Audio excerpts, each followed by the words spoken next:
Hello to all the viewers. आज हम लोग पढ़ेंगे अप्लाइड साइकोमेट्रिक के बारे में। इससे पहले हम लोग साइकोमेट्रिक की जो भी इंट्रोडक्टरी लेक्चर्स हैं वो हम लोग डिस्कस कर चुके हैं। अगर आपने वो वीडियो नहीं देखा है तो आप साइकोमेट्रिक पार्ट 1 और पार्ट 2 देख सकते हैं। उसके बाद आप लोगों को अप्लाइड साइकोमेट्रिक की बेटर अंडरस्टैंडिंग होगी।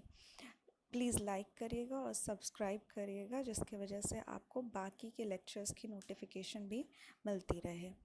इस लेक्चर में हम लोग डिस्कस करेंगे साइकोमेट्रिक चार्ट और साइकोमेट्रिक प्रोसेस। हम लोग दो साइकोमेट्रिक प्रोसेस डिस्कस करेंगे। पहला है सेंसिबल कूलिंग और दूसरा है सेंसिबल हीटिंग। स्टार्ट करते हैं साइकोमेट्रिक चार्ट से। साइकोमेट्रिक चार्ट एक तरह का डायग्राम होता है। इस डायग्राम में हम लोग मॉइस्ट एयर का, जैसे कि मैंने आप लोगों को लास्ट लेक्चर में बताया था, मॉइस्ट एयर में दो कंपोनेंट्स होते हैं। एक ड्राई एयर का कंपोनेंट होता है, साथ ही साथ वाटर वेपर का मिक्सचर भी होता है। जब हम मॉइस्ट एयर की थर्मोडायनेमिक या फिर फिज़िकल प्रॉपर्टीज़ को कैलकुलेट करना चाहते हैं तो हम लोग एक चार्ट का यूज़ करते हैं, जिसका नाम हमने साइकोमेट्रिक चार्ट रखा है। ये माना जाता है कि ये कांस्टेंट प्रेशर डायग्राम होता है। जैसा कि हम लोग देख सकते हैं, ये एक डायग्राम है। इसको हम लोग साइकोमेट्रिक चार्ट कहते हैं। इसकी जो ग्रीन लाइन है वो शो कर रही है dry bulb temperature. Yellow line जो कि वाई एक्सेस है वो शो कर रही है ह्यूमिडिटी रेशियो। साथ ही साथ रेड कलर की लाइन जो है वो वेट बल्ब टेम्परेचर शो कर रही है। इसके जैसे इसके आसपास काफ़ी पैरेलल लाइंस बनी रहती हैं जो अलग अलग वेट बल्ब टेम्परेचर को शो करती हैं। जो ब्लू कलर की लाइन है वो कांस्टेंट वॉल्यूम कर्व है। इससे हम लोग स्पेसिफिक वॉल्यूम निकाल सकते हैं किसी भी पॉइंट का। साथ ही जो कर्व लाइन है जो कि ब्लैक कलर से शो हो रखी हैं वो रिलेटिव ह्यूमिडिटी शो कर रही हैं। रिलेटिव ह्यूमिडिटी स्टार्ट होती है सैचुरेशन लाइन से। सैचुरेशन लाइन एक ऐसा पॉइंट होता है जहाँ पे रिलेटिव ह्यूमिडिटी 100% मानी जाती है। 100% से हम लोग जैसे ही नीचे की तरफ बढ़ते हैं डायग्राम से तो 100% से 80% होती है, फिर 60, 40, 20 इस तरह से डिक्रीज़ होती जाती है relative humidity curve. Saturation line के बगल में एक स्ट्रेट लाइन बनी हुई है जिससे हम लोग एंथैल्पी को भी कैलकुलेट कर सकते हैं। साथ ही साथ सैचुरेशन लाइन पे जब भी कोई लाइन हिट करती है तो वो उसका ड्यू पॉइंट टेम्परेचर भी शो करती है, जैसे कि डीपीटी लिखा हुआ है डायग्राम में। इसके साथ ही अगर हमें किसी भी दो वैल्यू के बारे में पता है, जैसे कि ड्राई बल्ब टेम्परेचर या ह्यूमिडिटी रेशियो या वेट बल्ब टेम्परेचर या ह्यूमिडिटी रेशियो, कोई भी दो क्वांटिटी के बारे में अगर हमें इंफॉर्मेशन होती है तो हम किसी भी थर्ड क्वांटिटी को इजीली कैलकुलेट कर सकते हैं इस डायग्राम से। मतलब मिनिमम हमें दो क्वांटिटीज़ पता होनी चाहिए बाकी की क्वांटिटीज़ को कैलकुलेट करने के लिए। यह है हमारा complete psychometric curve. Psychometric curve से ही हम लोग आगे के साइकोमेट्रिक प्रोसेस के डायग्राम्स बना सकते हैं। पहला साइकोमेट्रिक प्रोसेस जो हम लोग डिस्कस करेंगे वो है सेंसिबल हीटिंग, जिसे हम गेय तापन भी कहते हैं।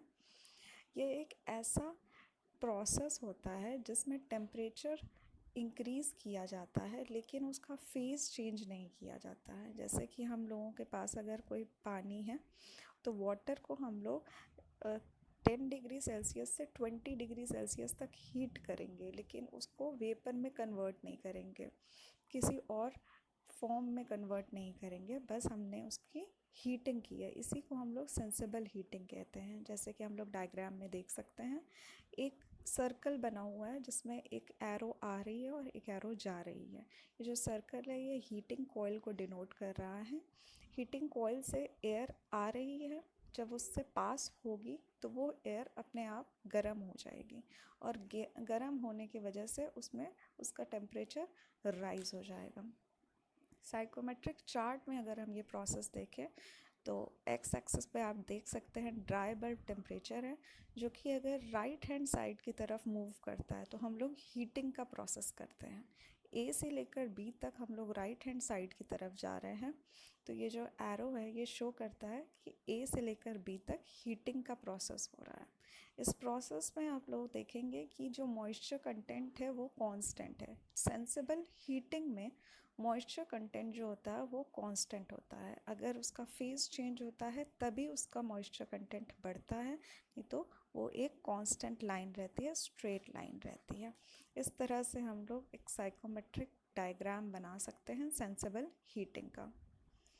ये है हमारा सेंसिबल कूलिंग। सेंसिबल कूलिंग भी एक ऐसा प्रोसेस होता है जिसमें सिर्फ टेम्परेचर कम किया जाता है, उसका फेज़ चेंज नहीं किया जाता है। जैसे कि अगर हमारे पास वाटर है, उसे हम लोग 10 डिग्री सेल्सियस से 5 डिग्री सेल्सियस तक कूल कर रहे हैं, उसे हम लोग सॉलिड में या आइस में कन्वर्ट नहीं कर रहे हैं। तो ये जो कूलिंग होती है इसे हम लोग गेज शीतलन कहते हैं। इसमें बस टेम्परेचर कम होता है, फेज़ चेंज नहीं होता है। जैसे कि हम लोग डायग्राम में देख सकते हैं, जो सेंटर का सर्कल है वो शो कर रहा है कूलिंग कॉइल। कूलिंग कॉइल से एयर पास हो रही है और कूल डाउन होके आउटलेट में जा रही है। अगर हम लोग इसका साइकोमेट्रिक डायग्राम बनाएं तो ड्राई बल्ब टेम्परेचर से पैरेलल एक लाइन बनाएंगे ए से लेकर बी तक। इस बार हमारा एरो लेफ्ट हैंड साइड की तरफ मूव करेगा क्योंकि हम लोग कूलिंग का प्रोसेस कर रहे हैं।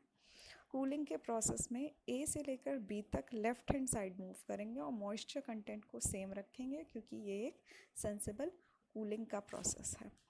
इसके साथ ही और भी प्रोसेस हैं जैसे ह्यूमिडिफिकेशन, डीह्यूमिडिफिकेशन और दो प्रोसेस का मिक्सचर, जैसे कि कूलिंग के साथ ह्यूमिडिफिकेशन करना, कूलिंग के साथ डीह्यूमिडिफिकेशन करना, या और भी बाकी प्रोसेस है वो हम लोग नेक्स्ट लेक्चर में डिस्कस करेंगे। इस लेक्चर में बस इतना ही। Thank you so much.